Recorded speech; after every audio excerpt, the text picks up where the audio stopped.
Assalamualaikum warahmatullahi wabarakatuh. Perkenalkan, saya Amelia Junita dengan NIM 2103200091.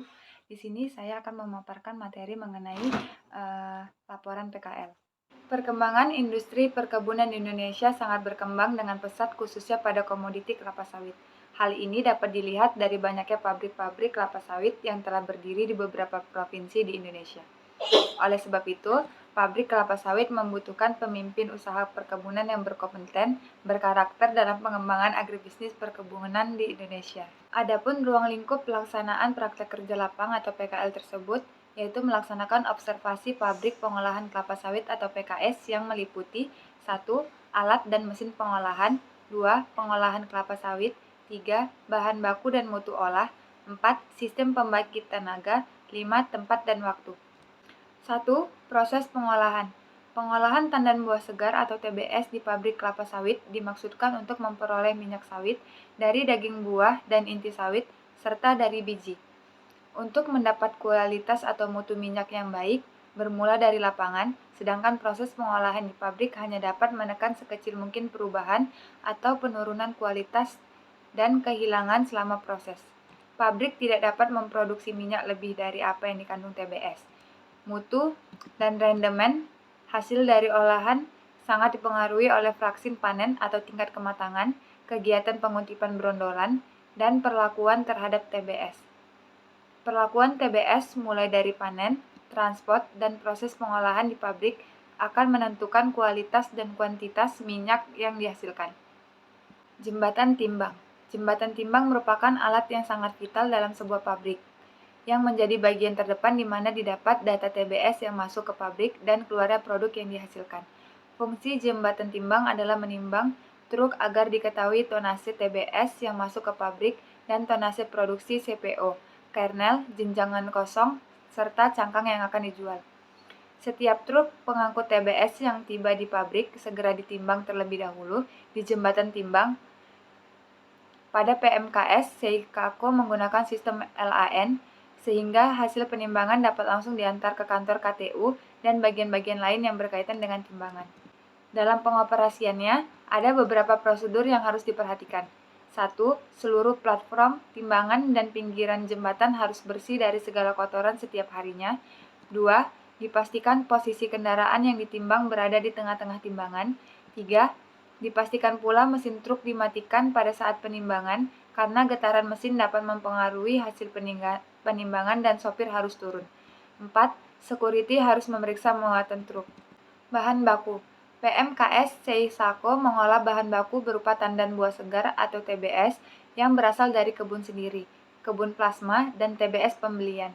Kriteria atau jenis dari TBS yang dihasilkan oleh PT Ganda Buanindo untuk bahan baku olah berupa TBS jenis Tenara dan Dura. Kualitas bahan baku yang diolah di pabrik berpengaruh sekali terhadap kualitas dan kuantitas CPO yang dihasilkan. Bila buah yang diproses dalam pabrik kurang matang, maka pembentukan minyak dalam buah belum maksimal, sehingga rendemen minyak menjadi rendah.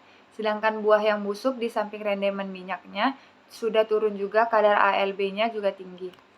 Sortasi TBS. Sortasi adalah penentuan kualitas dari TBS yang masuk ke pabrik kelapa sawit dengan cara pemilihan satu persatu atau secara asak. Fungsi dari sortasi adalah 1. Sebagai alat kontrol untuk mengetahui tingkat kematangan buah sesuai dengan standar kematangan buah. 2. Membantu tercapainya rendemen pabrik dengan melihat mutu buah yang masuk ke pabrik dan bagaimana sistem perebusan yang dilakukan. 3. Menyortir buah menyortir buah di luar kriteria. Loading ram. Loading ram adalah tempat di mana truk melakukan pembongkaran TBS. Fungsi dari loading ram sendiri yaitu 1. Tempat penampungan TBS sementara dan sebagai tempat untuk dilakukannya sortasi TBS sebelum diproses lebih lanjut. 2. Sebagai tempat untuk mengurangi kadar kotoran pada TBS. 3. Sebagai tempat penuangan TBS ke dalam lori. 4. Untuk menjamin kontinuitas pengolahan pada loading ram menggunakan sistem FIFO. Desain lantai loading ram yaitu memiliki kisi-kisi yang berfungsi untuk membuang pasir atau kotoran yang terikut pada TBS, sehingga memperkecil kadar kotoran yang terkait atau terikut pada proses pengolahan selanjutnya. Di PMKS Sako terhadap terdapat satu unit loading ram yang memiliki 20 pintu. Pintu nomor 1 sampai 10 digunakan untuk TBS pembelian dari pihak ketiga, sedangkan pintu 11 sampai pintu 20 digunakan untuk TBS kebun sendiri dan plasma. Pembedaan tempat ini bertujuan untuk membedakan waktu perebusan antara buah kebun sendiri dengan buah pembelian. Pintu loading ram menggunakan power pack yang digerakkan elektromotor. Hal-hal yang perlu diperhatikan pada loading ram. 1. Lantai dibuat miring dengan kemiringan 27 derajat dengan berkisi-kisi. 2. Kebersihan lantai loading ram. 3. Pengutipan brondolan yang tercecer di lantai dan parit pembuangan kotoran. 4. Dalam hal tandan buah maupun brondolan terpaksa dihitung di atas pelataran, harus dihindari agar tidak tergilas oleh kendaraan atau loader. Lori TBS. Lori adalah alat untuk mengangkut TBS dari loading ram menuju rebusan. Lori juga sebagai wadah untuk merebus TBS di sterilizer. Jumlah lori yang mencakupi merupakan persyaratan yang harus dipenuhi agar kapasitas rebusan tercapai. Faktor-faktor yang perlu diperhatikan dari lori untuk mencapai kinerja optimalnya yaitu yang pertama, pengisian lori dilakukan secara optimal agar mencapai kapasitas. 2. Dudukan lori harus tepat di atas rail agar tidak terpleset dan jatuh. 3. Roda lori agar tetap berjalan lancar. 4. Gandengan lori harus baik dan benar agar berfungsi sebagai mestinya. Capstan. Capstan adalah alat yang digunakan untuk menarik lori yang telah berisi TBS ataupun lori yang kosong, baik keluar atau masuknya sterilizer. Selanjutnya ada bolar capstan, berfungsi untuk memandu atau mengarahkan tali baja bila akan menarik atau memasukkan lori ke salah satu jalur rail track sterilizer yang diinginkan dan juga untuk mempermudah kerja dari capstan. Selanjutnya ada transfer carriage atau mobil cantilever yang merupakan alat yang digunakan untuk memindahkan lori yang telah berisi TBS dari loading ram untuk dipindahkan ke jalur rail rebusan dan juga untuk memindahkan lori yang keluar dari rebusan menuju rail tripper. Sterilizer atau perebusan adalah suatu bejana bertekanan yang digunakan untuk merebus atau mematangkan TBS dengan menggunakan uap yang dikirim dari BFV. Uap yang digunakan adalah uap basah. Di dalam rebusan terdapat 9 lori dengan kapasitas lori 4,5 ton, serta jumlah rebusan pada PMKS Sako ada 3 unit. Desain dari bejana ini yaitu dengan sistem horizontal dalam bentuk kapsul. Bejana ini dilengkapi dengan panel-panel kontrol pengoperasian. Tujuan dari perebusan adalah 1. Memperlambat perkembangbiakan enzim lipase maupun yang enzim-enzim lainnya yang dapat mengakibatkan hidrolisa minyak. 2. Untuk membantu proses pelepasan brondolan dari spiklet yang akan mempermudah proses pemipilan. 3. Menurunkan kadar air dalam buah. 4. Mematangkan daging buah agar partikel minyak dapat mudah terurai dan minyak lebih mudah keluar selama proses. 5. Melepaskan serat dan biji. 6. Mempermudah pelepasan inti dari cangkang. Kegagalan fungsi dalam proses juga dapat mengakibatkan 1. Enzim tidak efektif untuk dinonaktifkan. 2. Daging buah belum lunak. 3. Daging buah lonyot sehingga minyak dalam air kondensasi tinggi. 4. Brondolan tidak terpipil. 5. Waktu perebusan tidak kontinu. Dan 6. Siklus perebusan tidak lancar. Untuk mendapatkan hasil yang bagus sesuai dengan prosedur, perebusan harus dijalankan dengan baik tanpa melanggar dari sistem perebusan. Untuk itu, harus diperhatikan beberapa faktor dalam perebusan. Yang pertama, pembuangan udara. Udara dalam perebusan harus dibuang, karena udara adalah penghantar panas yang buruk. Udara merupakan penghantar panas yang lambat dan berpengaruh negatif terhadap proses perebusan. Udara yang terdapat pada perebusan dapat menurunkan tekanan dan dapat dikatakan bahwa udara yang terdapat pada perebusan hendaknya dikeluarkan terlebih dahulu. Dengan cara ini disebut dengan proses deaerisasi. 2. Pembuangan air Kondensan. Uap air yang terkondensasi berada pada dasar bejana rebusan yang dapat menghambat dari proses perebusan. Air yang terdapat dalam rebusan akan mengabsorpsi panas yang diberikan sehingga jumlah air semakin bertambah. 3. Pembuangan uap. Pembuangan uap dilakukan sesuai dengan sistem perebusan. Uap yang dibuang melalui cerobong pada bagian atas dengan pipa yang berukuran 8 inci. Pada umumnya, ukuran pada bagian atas dengan pipa yang berukuran 8 inci pada umumnya, ukuran pipa pembuangan uap lebih besar daripada pipa uap masuk sehingga pembuangan uap dapat terlaksana dengan cepat. 4. Waktu perebusan. Apabila waktu perebusan terlalu lama, maka akan membuat buah menjadi rusak. Akan banyak minyak keluar dari buah dan terikut dengan kondensan dan akan menyebabkan banyak lores di air kondensan. Selanjutnya ada stasiun tracer. Yang pertama, clipper dam. Clipper berfungsi untuk menuangkan lori yang berisi buah yang sudah direbus ke dalam scraper conveyor dan dibawa ke tracer. Jumlah clipper di PMKS Seisaku ada 1 unit. Clipper bekerja dengan cara memutar lori sebesar 360 derajat sampai buah dalam lori habis tertuang. Clipper digunakan secara terus-menerus sesuai dengan jalannya proses pengolahan dalam pabrik. Lama waktu penuangan agar diatur supaya kapasitas pabrik dapat tercapai. 2. Feed bunch conveyor yang berfungsi untuk membawa buah rebus menuju ke dam tracer untuk dilakukan proses pemipilan. 3. Distributing feed tracer yang berfungsi untuk mengatur masuknya umpan tandan buah yang telah direbus ke dalam drum tracer agar tidak terjadi umpan masuk yang berlebih, yang akan mengakibatkan tidak sempurnanya proses pemipilan. 4. Penebahan. Tracer berfungsi untuk memisahkan brondolan dari jenjangan dengan cara mengangkat dan membanting serta mendorong atau membawa jenjangan keluar.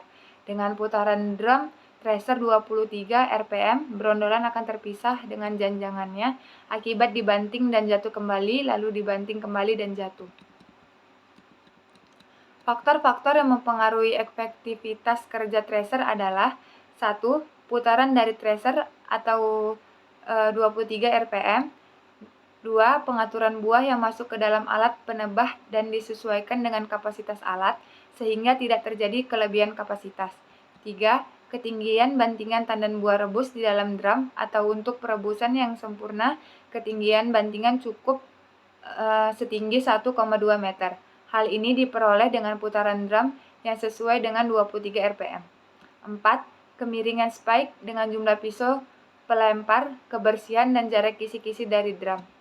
Selanjutnya ada bunch cruiser yang berfungsi untuk menggilas janjangan yang dari tracer nomor 1 dan 2, kemudian janjangan tersebut akan dilakukan kembali pemipilan di tracer nomor 3 guna untuk mendapatkan sisa-sisa brondolan yang masih melekat pada janjangan agar dapat meminimalisir loss. Selanjutnya itu ada bottom cross conveyor, merupakan brondolan yang telah dilepas dari janjangannya, keluar dari tracer melalui kisi-kisi, kemudian jatuh ke conveyor, lalu masuk ke bottom cross conveyor. Dari bottom masuk ke fruit expelator dan selanjutnya akan didistribusikan yang berfungsi sebagai untuk membagikan ke masing-masing digester. Stasiun bunch press. Bunch press merupakan janjangan kosong yang keluar dari tracer nomor 3, kemudian jatuh horizontal empty bunch conveyor yang menuju ke bunch press. Bunch press sendiri merupakan berfungsi untuk memeras janjangan kosong yang masih mengandung minyak. Hasil perasan dari buah bunch press yang berupa crude oil dialirkan ke vibrating, kemudian hasil dari penyaringan ditampung ke COT.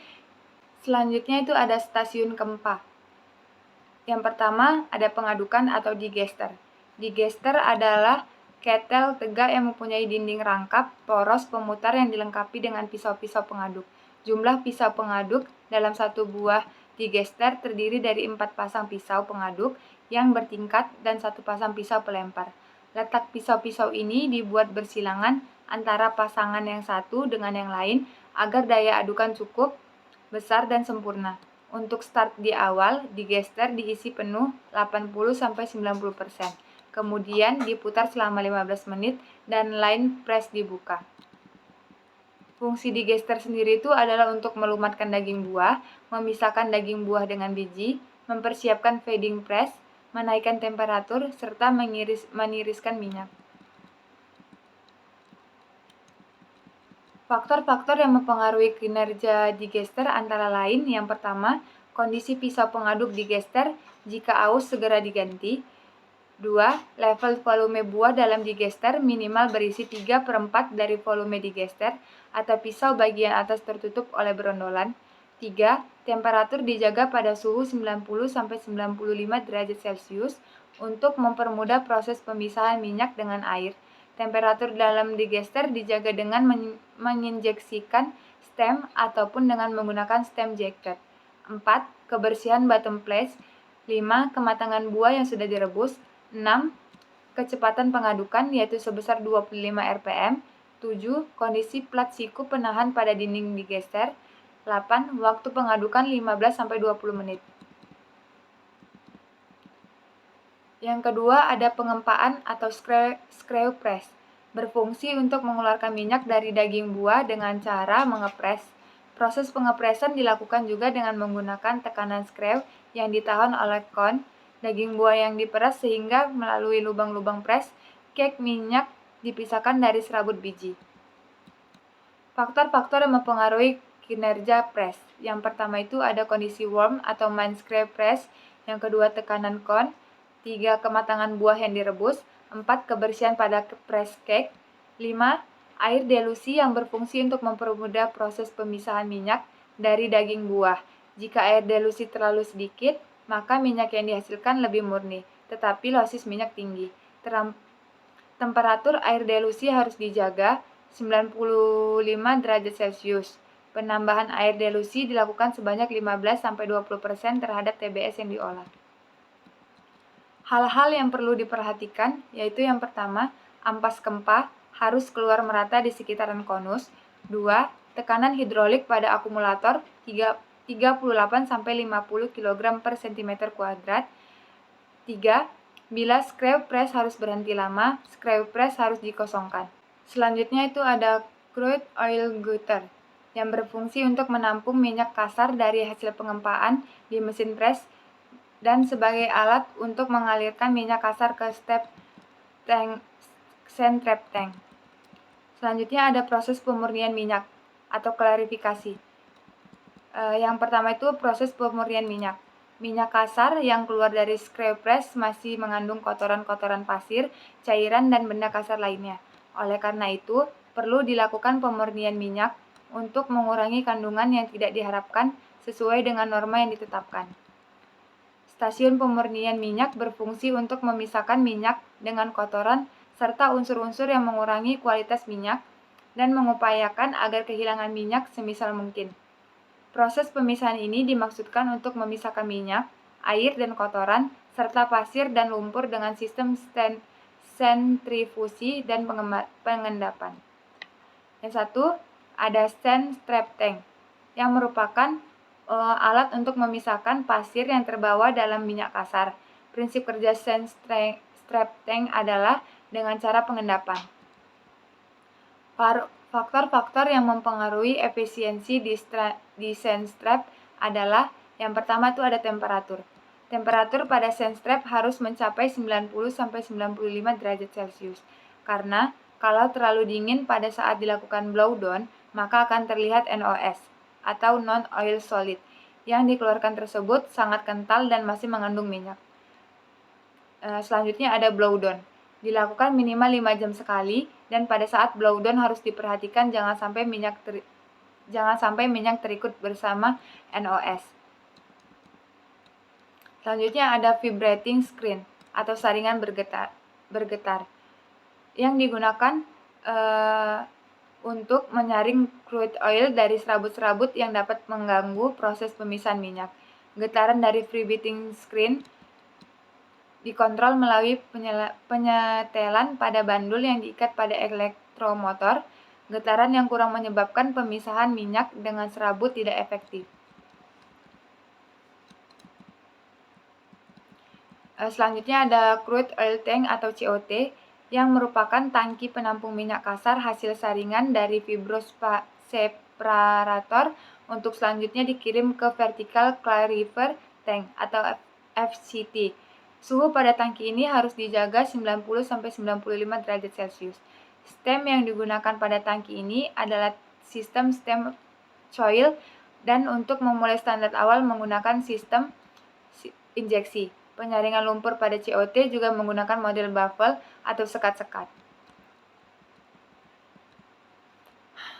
Fungsi COT antara lain yang pertama, mengurangi kadar NOS dan pasir yang masih terdapat pada crude oil.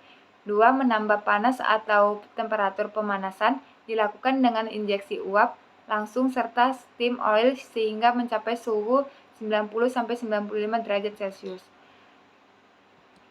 Agar NOS dapat turun, COT dilengkapi dengan sekat atau baffle sehingga tangki terbagi menjadi 3 bagian. NOS dan pasir yang terletak pada bagian bawah akan dibuang selama 6 jam sekali. Untuk menjaga kebersihan dalam tangki, dilakukan pembersihan 1 minggu sekali. Selanjutnya ada vertical clarifier tank yang berfungsi untuk memisahkan minyak, air, dan NOS secara gravitasi atau berdasarkan perbedaan berat jenis. Minyak kasar yang berasal dari crude oil tank didiamkan selama 2-4 jam agar minyak dan sludge yang dapat terpisah dengan sempurna. Panas yang diberikan menyebabkan viskositas menurun dan perbedaan berat jenis larutan semakin besar, sehingga terjadi pemisahan larutan di mana larutan minyak naik ke atas atau berat jenis kurang dari 1, sludge di tengah berat jenis sama dengan 1, serta pasir dan kotoran lainnya berat jenis lebih dari 1 di bagian bawah. Minyak hasil pemisahan secara gravitasi pada FSC dialirkan ke dalam oil tank, sedangkan sludge dialirkan ke dalam sludge tank melalui fibroseparator. Untuk mendapatkan kandungan NOS pada underflow seminimal mungkin, maka harus dilakukan blowdown secara rutin, yaitu setiap 4 jam sekali atau disesuaikan dengan kondisi. Sistem pemanasan pada FCT terdiri dari 2 sistem, yaitu yang pertama sistem coil. Sistem ini bekerja dengan cara penyaluran panas dengan menggunakan pipa berbentuk spiral. Penyaluran uap panas pada sistem coil yaitu pemanasan dari bagian atas pipa injeksi. Pipa ini memiliki katup yang secara otomatis akan terbuka di tekanan uap di dalam pipa yang telah melebihi batas. Kerugian sistem ini yaitu pemanasan minyak di FCT lebih lambat karena uap tidak bersentuhan langsung ke minyak. Keuntungan sistem ini yaitu saat penyaluran panas, endapan sludge tidak tersembur oleh tekanan uap yang disalurkan. Selanjutnya, yang kedua itu ada sistem injeksi, di mana sistem injeksi ini merupakan penginjeksian uap panas melalui pipa spiral yang berada pada bawah pipa coil. Pipa injeksi ini dilengkapi dengan lubang-lubang kecil tempat keluarnya uap panas yang diinjeksikan. Keuntungan sistem injeksi yaitu cairan minyak dan sludge yang terdapat dalam FCT lebih cepat panas karena uap langsung bersentuhan dengan cairan minyak. Sedangkan kerugian dari sistem injeksi yaitu uap yang diinjeksikan akan menyembur pada endapan sludge sehingga mengakibatkan terjadinya penyerakan endapan dan pemisahan minyak dan sludge kurang efisien. Maka dari itu, pemanasan pada FCT yaitu saat awal pemanasan menggunakan sistem injeksi. Setelah itu dilanjutkan dengan sistem coil sebagai penahan agar suhu tidak turun. Adapun faktor-faktor yang mempengaruhi sistem VCT adalah pertama itu ada temperatur, kedua air delusi, 3 stirrer, 4 kualitas feeding, 5 blowdown. Selanjutnya itu ada flower tank. Flower tank yang berfungsi untuk menjaga pengumpamaan ke vakum dryer agar tetap vakum sehingga dapat bekerja optimal. Cara kerja flower yaitu dengan memasukkan minyak ke dalam vakum dryer dengan menggunakan pelampung secara otomatis akan tertutup apabila terjadi overflow pada pengumpamaan vakum dryer. Selanjutnya tuh ada vakum dryer yang berfungsi untuk mengurangi kadar air dalam minyak. Minyak yang masuk akan disemprotkan ke vakum dan uapnya akan terhisap ke atas. minyak terhisap hampa ke dalam tabung melalui nozzle, terus minyak disebarkan oleh nozzle, akibatnya minyak akan mengabut di dalam tabung hampa dan air akan terhisap keluar dengan bantuan pompa elektrik, selanjutnya terdorong keluar ke hot water tank. Yang perlu diperhatikan adalah suhu pemisahan, usahakan 90-95 derajat Celcius supaya kadar air cepat menguap, dan kevakuman di dalam bejana harus 0,1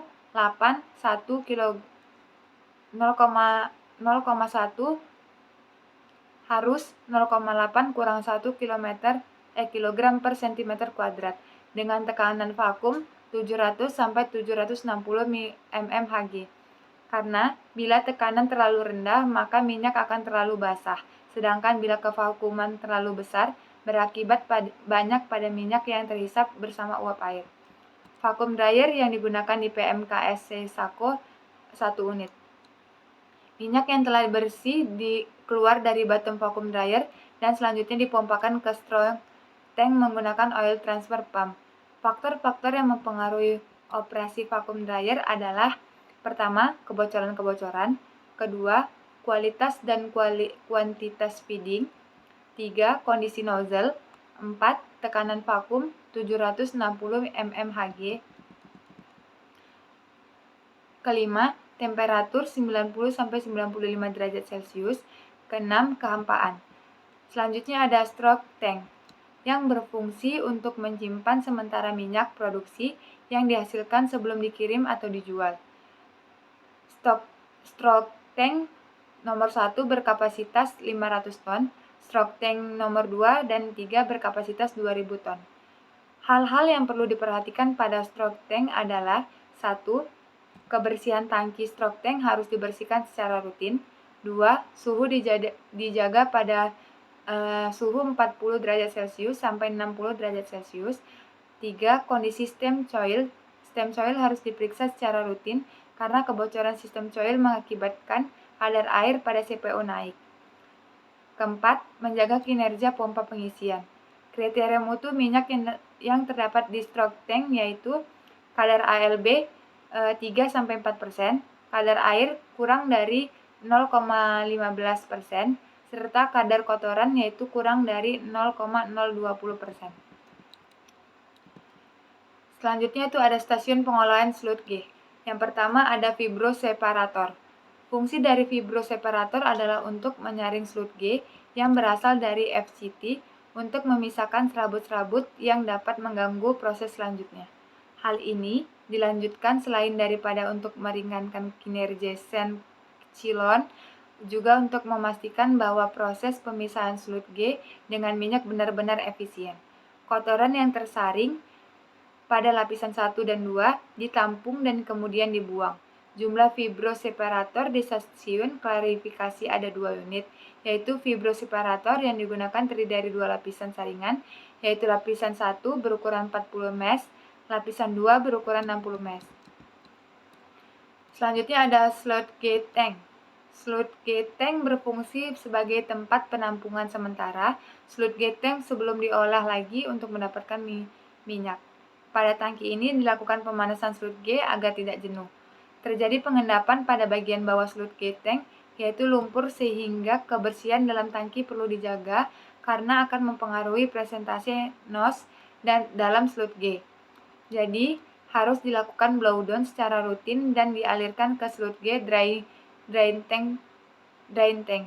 Suhu pada cairan harus dipertahankan, yaitu suhu 90-95 derajat Celcius. Selanjutnya ada sand chillon. Sand chillon berfungsi untuk menangkap pasir yang terkandung dalam sludge dan untuk memudahkan proses selanjutnya, yaitu pada sludge separator. Prinsip pemisahan pasir pada sand chillon adalah akibat gaya sentrifugal yang dihasilkan oleh chillon serta perbedaan berat jenis. Sludge dialirkan ke dalam sand chillon dan membentuk aliran memutar atau sentrifugasi di dalam kon. Karena gaya sentrifugal, maka fase yang padat atau berat jenis lebih besar akan terlempar keluar, sedangkan fase cair atau berat jenis lebih kecil akan terkumpul di tengah. Dan dengan gaya gravitasi, maka padatan akan jatuh ke bawah dan slut G akan dipompakan naik ke atas menuju slut G buffer tank. Pasir dan kotoran yang terperangkap pada sand chillon selanjutnya dialirkan ke sand trap untuk diolah kembali. Sistem pembuangan pasir pada sand chillon dikendalikan secara otomatis setiap 6 menit dan pembuangan atau blowdown berlangsung selama 40 detik. Untuk mengetahui sand chillon beroperasi dengan baik, dapat diketahui dengan melihat selisih antar tekanan yang masuk dan tekanan yang keluar pada pressure gauge. Sand chillon yang digunakan ada 2 unit. Selanjutnya ada buffer tank. Buffer tank berfungsi sebagai tempat penampungan sementara slut G sebelum didistribusikan ke slut G separator dengan memanfaatkan gaya gravitasi, karena posisi buffer tank berada di atas slut G sentrifuge sehingga tidak memerlukan pompa lagi.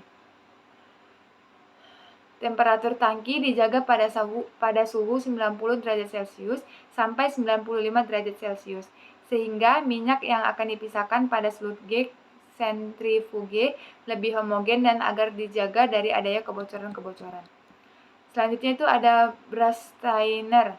Saringan ini dipakai untuk memisahkan serabut-serabut dan pasir-pasir halus yang masih ada pada slut G.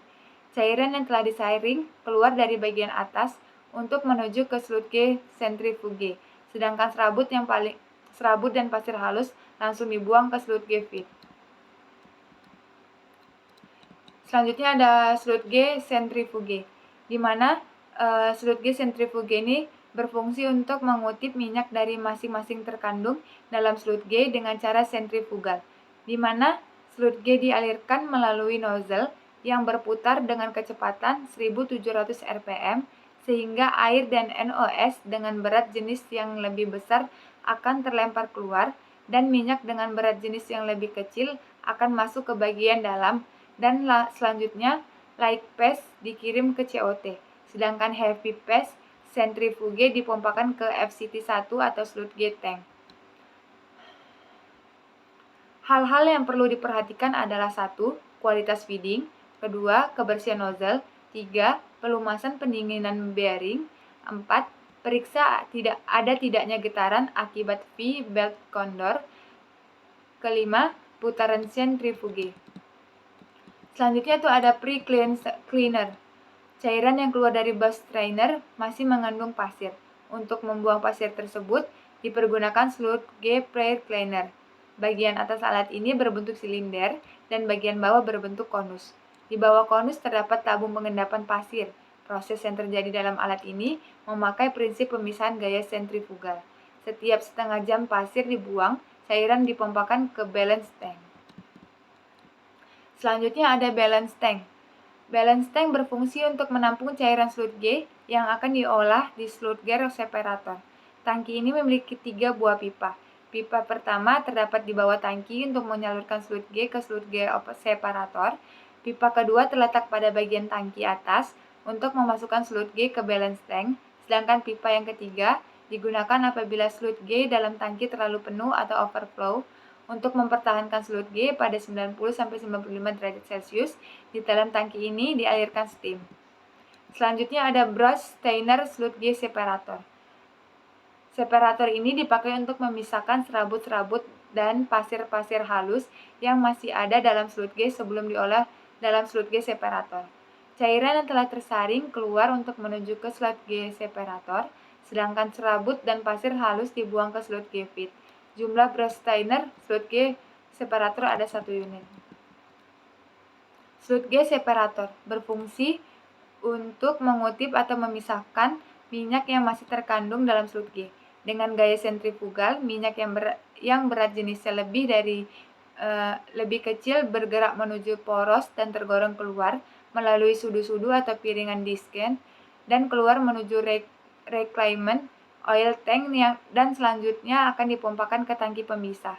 Cairan slut G yang berat jenisnya lebih besar tergoreng ke bagian dinding bowl dan keluar melalui nozzle.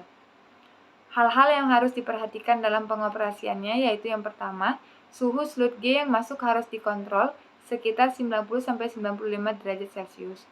Kedua, penambahan air untuk dilusi harus menggunakan air panas. 3. Setiap 4 jam dilakukan pencucian bowl.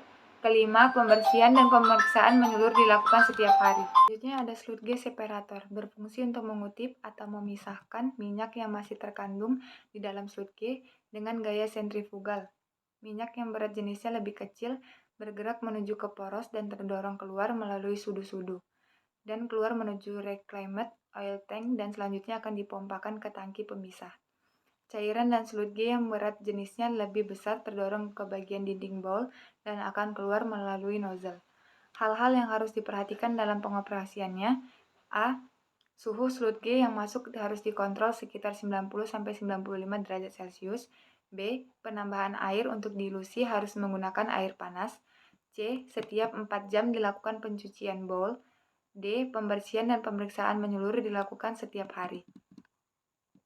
Selanjutnya ada reclaimed tank, berfungsi untuk menampung minyak hasil dari sludge separator, sludge drain tank, dan hasil drain oil tank.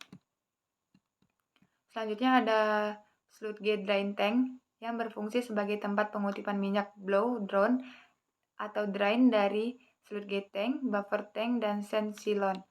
Kadar minyak yang masih terkandung di blow down tangki atau di blow down tangki-tangki tersebut dipisahkan dengan cara memanfaatkan perbedaan berat jenis antara minyak, pasir, dan NOS.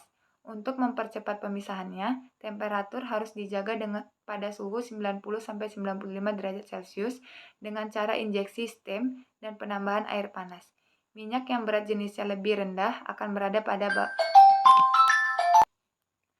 pengutipan minyak dilakukan menggunakan talang. Minyak yang berada di bagian atas dialirkan menuju reclaimer oil tank, kemudian dipompa ke continuous slating tank, sedangkan endapan atau sludge dibuang ke parit menuju sludge feed. Selanjutnya itu ada sludge feed, di mana sludge feed digunakan untuk menampung seluruh buangan sludge selama proses. Minyak hasil pengutipan dari sludge feed dipompakan lagi ke FCT1, sedangkan sludge-nya dialirkan ke fat feed. Selanjutnya ada fat feed. Fat feed sendiri berfungsi untuk menampung sludge dari sludge feed dan dari parit-parit klarifikasi. Fat feed juga berfungsi sebagai tempat proses pengutipan minyak terakhir sebelum dibuang ke limbah. Fat feed dilengkapi dengan pompa yang secara otomatis memompa sludge ke baskulator limbah jika telah mencapai level tertentu, sementara hasil minyaknya dipompakan ke sludge drain tank. Terakhir itu stasiun pengolahan atau karnel. Stasiun karnel. Selanjutnya itu ada depericarper yang berfungsi untuk memisahkan fibre dengan nut dan membawa fibre untuk menjadi bahan bakar boiler.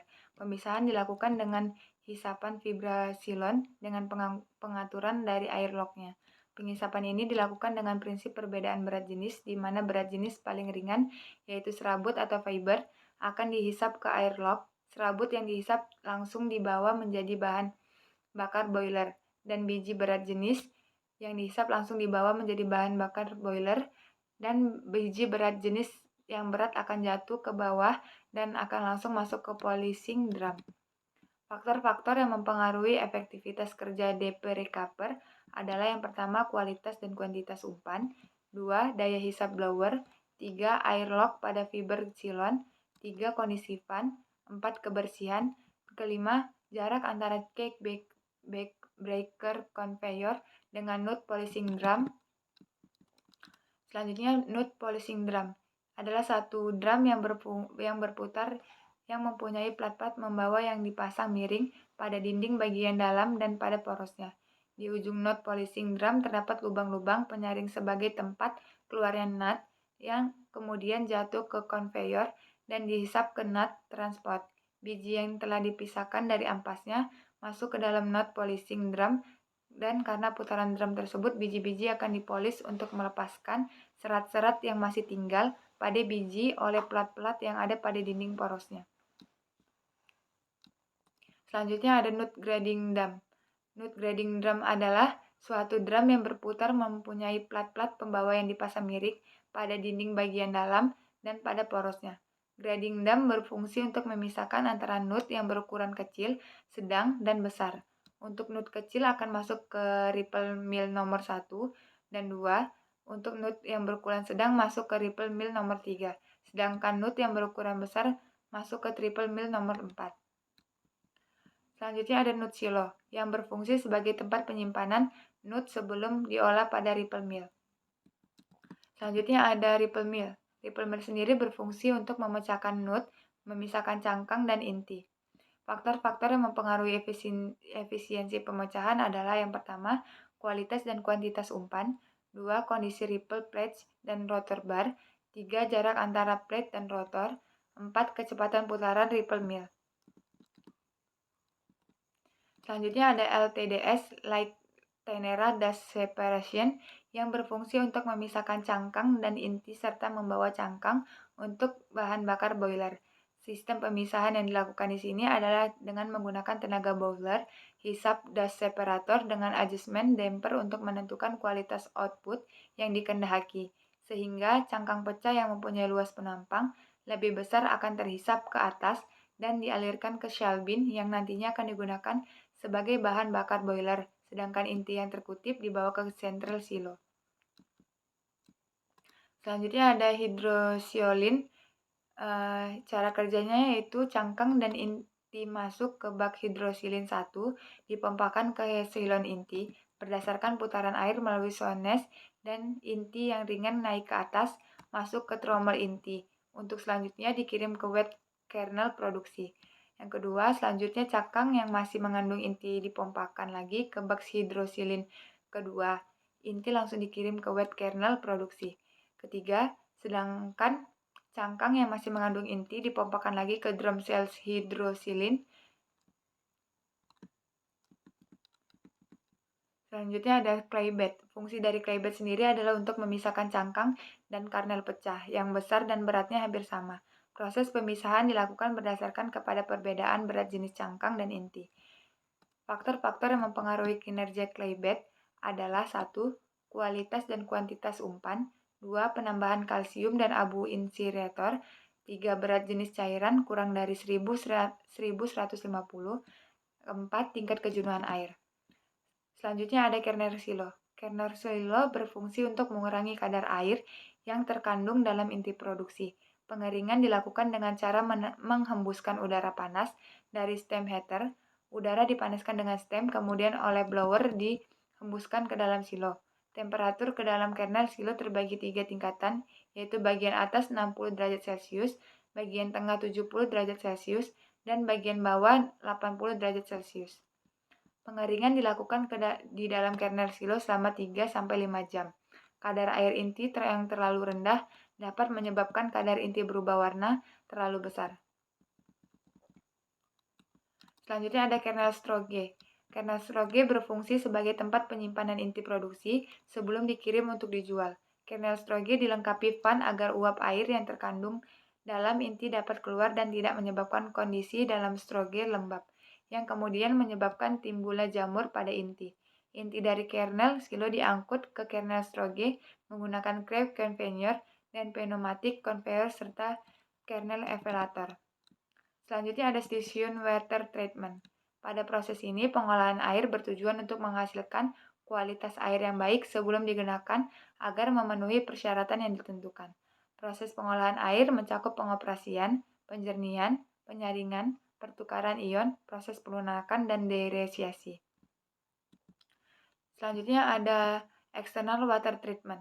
Yang pertama itu raw water treatment yang merupakan waduk di sekitar pabrik dan isi dari waduk FD-Link 1 yang masih mengandung zat-zat padat yang harus dibersihkan sebelum didemineralisasi dengan cara 1. Sedimentasi, 2. Flokulasi, 3. Koagulasi, dan 4. Filtrasi. Selanjutnya ada Cleaver Tank yang dilakukan dengan cara mengendapkan air di suatu bak yang diberi sekat atau baffle dengan aliran overflow dan underflow dengan tujuan untuk menjebak zat padatan yang terbawa waduk. Dengan adanya penambahan bahan kimia, maka akan terjadi flokulasi dan koagulasi. Flokulasi dan koagulasi dilakukan di Cleaver Tank. Selanjutnya ada bak water basin. Backwater basin berfungsi untuk mengendapkan vlog-vlog dari clarifier yang belum sempat mengendap. Selanjutnya itu ada filtration yang dilakukan pada sand filter dengan tujuan menghilangkan berbagai zat atau material yang terbawa dari flokulasi dan koagulasi dengan cara menyaring melalui lapisan pasir dan batu apung. Secara berangsur-angsur, pasir akan memadat sehingga membatasi aliran air. Jika tekanan air di inlet sand filter 1,5 bar di atas tekanan outlet sand filter, maka perlu dilakukan backwash. Backwash dilakukan dengan aliran air dari bawah ke atas dengan tujuan untuk memecahkan kepadatan pasir dan membuang padatan yang menyambut lapisan pasir. Selanjutnya ada wash water tower tank. Berfungsi sebagai tempat cadangan atau buffer air untuk keperluan pabrik, juga untuk memberi tekanan pada air yang keluar agar dapat mengalir ke pabrik secara gravitasi. Air dari sand filler yang dipompa masuk ke water tower, keluaran dari water tower langsung ke keran-keran di pabrik untuk keperluan boiler. Selanjutnya ada softening atau proses pelunakan. Proses pelunakan inilah merupakan suatu proses untuk menghilangkan garam-garam kalsium dan magnesium dalam air dengan sistem pertukaran ion. Alat yang digunakan untuk maksud tersebut adalah softener, yaitu bejana berbentuk silinder mengandung tumpukan-tumpukan butir resen penukar ion. Selanjutnya ada stasiun boiler. Boiler adalah alat untuk menghasilkan uap. Fungsi dari boiler adalah untuk mengkonversi atau merubah energi yang berupa fiber dan sel menjadi energi panas di dalam ruang bakar atau dapur pembakaran yang terdapat pada boiler. Energi panas yang dihasilkan kemudian ditransfer pada fluida, yaitu air umpan boiler. Dengan energi panas tersebut, air akan berubah menjadi uap air atau steam. Sekian pemaparan yang bisa saya sampaikan. Kurang dan lebihnya mohon maaf. Wassalamualaikum warahmatullahi wabarakatuh.